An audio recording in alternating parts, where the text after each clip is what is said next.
Estamos de regreso aquí, por supuesto, en el Maña News y hemos sido testigos de una disputa sumamente interesante en los Estados Unidos rumbo a la candidatura demócrata por la presidencia de la República, pero también porque todos sabemos que el Partido Republicano es Donald Trump y solamente Donald Trump. Pero ¿qué pasa con los demócratas? ¿Qué pasa con personajes como Bernie Sanders? Un hombre que sin duda alguna ha generado muchísima atención. Pues bien, para platicarnos precisamente sobre las elecciones de Estados Unidos, sobre el modelo de predicción electoral, se encuentra un experto, usted lo conoce perfectamente, Gerardo Orantes, de Ciencia de Datos. Gerardo, ¿cómo estás? Muy buenos días. Muy buenos días, Jesús. Muy buenos días, Pancho. ¿Cómo están?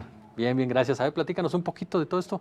Sí, bueno, primero quiero comentarles que las elecciones en Estados Unidos son un tanto más complejas, que en México no se gana a través del voto popular, sino que a través de un colegio electoral en las elecciones generales y en las primarias, que son las que están ocurriendo en este momento, es a través de una convención nacional.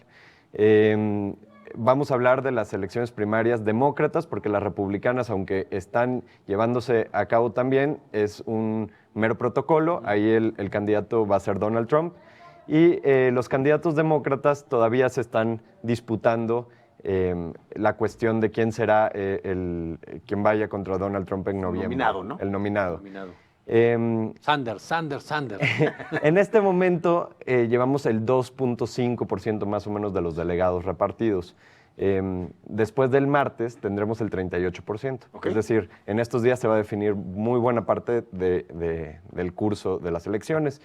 Las reglas son complejas, hay dos tipos de elecciones, las primarias, que son votos secretos en urnas y que se reparten más o menos proporcional a los delegados, depende de los resultados estatales, aunque hay también una componente geográfica.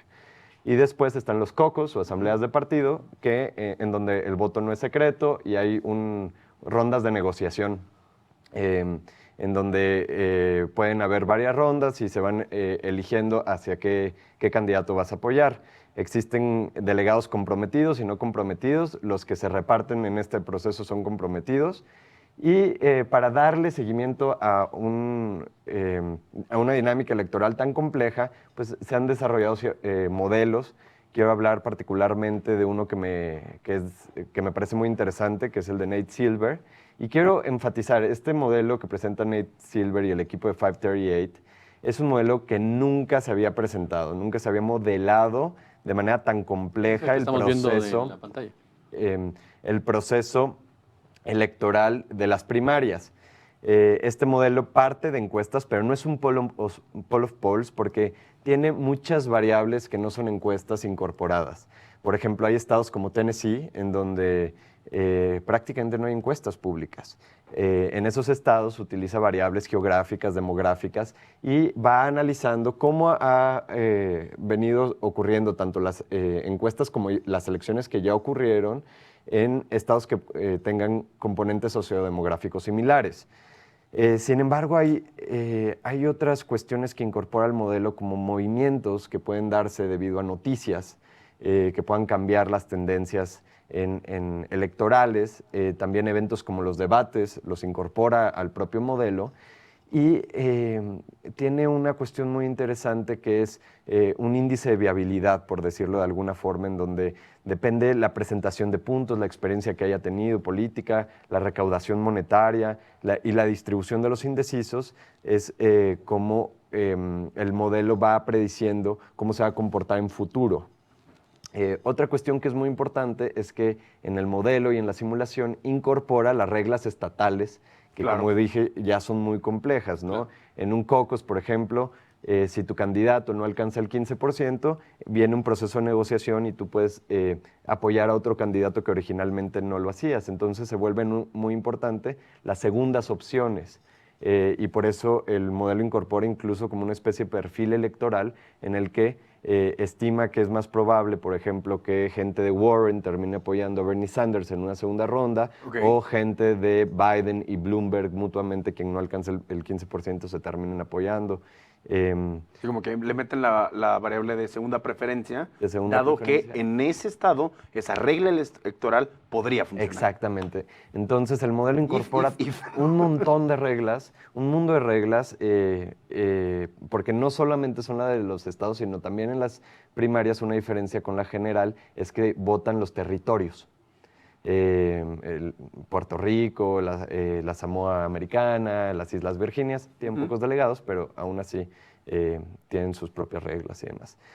Y otra cuestión muy interesante del modelo, y me parece una gran aportación, es Estás sonriendo, estás sonriendo. Esto te gusta.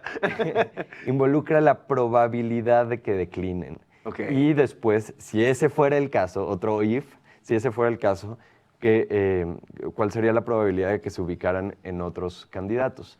Eso introduce una variable muy interesante, porque, por ejemplo, mientras está prácticamente decidido que Sanders no va a declinar, lo mismo no se podría decir de algunos candidatos como Klobuchar, Steyer y demás, que aunque es un hecho que no van a ganar, pueden ir atrayendo ciertos delegados. Entonces, hablando del modelo, el modelo en este momento indica que la competencia es básicamente así.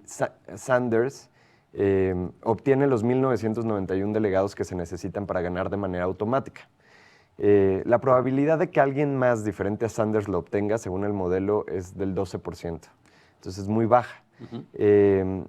La probabilidad de que el propio Sanders lo obtenga, según el modelo, ronda los 40%. Últimamente ha fluctuado hacia abajo por este boost que en Carolina del Sur está obteniendo Biden. Ya se sabía que Carolina del Sur es un estado fuerte para Biden, pero digamos, esta cercanía, recientes encuestas que han salido en Carolina del Sur apoyando a Biden han hecho que Sanders baje. Y una pregunta, ¿hay estados que son winner takes all y otros que sí se reparten? No. Todos son winners takes all. No, prácticamente esa es la diferencia principal entre las elecciones generales y las primarias. Okay. En elecciones generales prácticamente todos son winners takes all, quitando a Maine y Nebraska. En las elecciones primarias casi todos son proporcionales, con una regla importantísima que es que tienen que cumplir el 15% de votación. Okay. Si no cumples el 15% de votación no obtienes nada. Pero también hay una componente geográfica, entonces distritalmente, si obtienes más del 15%, sí puedes obtener delegados. Entonces, para el martes va a estar definido el 38%. Hay estados muy importantes como California, Texas, que van a estar, Carolina del Norte, que van a ocurrir en el Super Tuesday, pero el sábado tenemos Carolina del Sur. Si Sanders llegara a ganar, cosa que las encuestas no dicen eso, pero las encuestas también podrían equivocarse, Sanders llegaría con una ventaja muy difícil de remontar para el Super Tuesday. Si no llega a ganar, que es lo más probable, aún así Sanders podría competir porque hay un efecto muy importante. En el Super Tuesday, en los estados en donde Sanders es fuerte, Bloomberg no obtiene el 15% en muchos de ellos, entonces probablemente no obtendrá ningún delegado. Mientras que en los que es fuerte Biden, Bloomberg sí está por encima del 15%. Pues entre ellos se van a pelear esos delegados. Entonces, de alguna claro, aunque recordemos que ahorita lo que necesita Sanders es obtener delegados, más que ganarles, que seguramente va a ganar de aquí al Super Tuesday, pero va a ser muy importante la diferencia que saque en California, por ejemplo, y sobre todo que empiece a ser una competencia de menos, de 2 o 3. ¿No? Por ejemplo, en Carolina del Sur, Steyer tiene más o menos el 15%. Okay. Es muy importante para Sanders que Steyer no obtenga delegados en Carolina del Sur. Y que Klobuchar, por ejemplo, en su propio estado, no obtenga tantos delegados con esta lógica de que no tiene posibilidades de competir. Ok.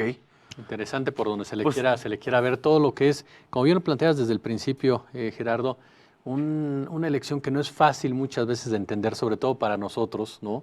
Para el mexicano que está acostumbrado a otra cosa, pero que tal también de muchas estrategias que llevan otro tipo incluso de discursos, otro tipo de debates, alianzas precisamente en muchos sentidos, y que bueno, todavía tiene la ventana abierta, como quien dice, ¿no? Eso sí, vamos a tener bastante diversión para ustedes que les encanta la política, porque en Estados Unidos tiene esa ventaja. La política en Estados Unidos se vuelve súper nerd porque tiene diferentes formatos, diferentes elecciones. Son muchas elecciones en Estados Unidos. Son muchas elecciones y difíciles de modelar. Para nosotros los matemáticos es todo un reto y da mucha oportunidad a hacer investigación, a proponer nuevos modelos, y por eso presento el de 538, porque me parece una propuesta verdaderamente atractiva. Pues veamos la siguiente semana cómo le fue a Nate Silver, ¿te parece? Me parece. Oye, Muchas muchas gracias. gracias. Que la política estadounidense es muy nerd, la mexicana es muy... ¿Cómo? Anacrónica. Vamos a un corte comercial y continuamos en el Maña News.